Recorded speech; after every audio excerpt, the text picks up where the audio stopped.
Glavne snage za obranu prve bojne bile su otprilike, dakle prva bojna 4. gardijske brigade sa 160 boraca, ojačanih sa vodom minobacača 82 mm iz Zadra i vodom PZO 4. gardijske brigade.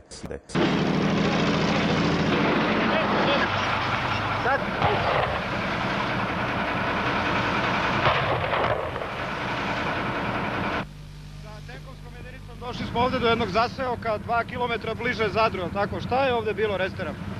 Ovo je jako uporište Dračevac. Evo vidite šta je ostalo od njega. Upravo čistimo ustaške horde koje beže iz bunkera, skloništa i utvrđenja.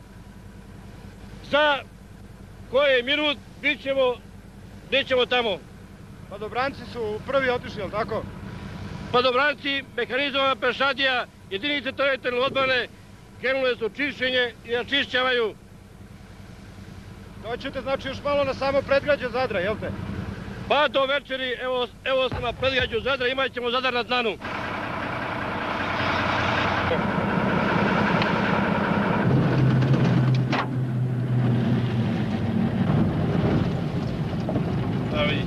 Obzirom da je bila velika topnička i tenkovska vatra na prve kuće, mi smo se povukli u unutrašnjost sela i pustili njih zapravo da uđu u selo kako bi im smanjili taj njihov vatrenu moć i manevar. Prekretnica koja se desila je uništavanje jednog tenka T-55 na Dračevcu i onesposobljavanje drugog tenka u zoni odgovornosti prve bojne.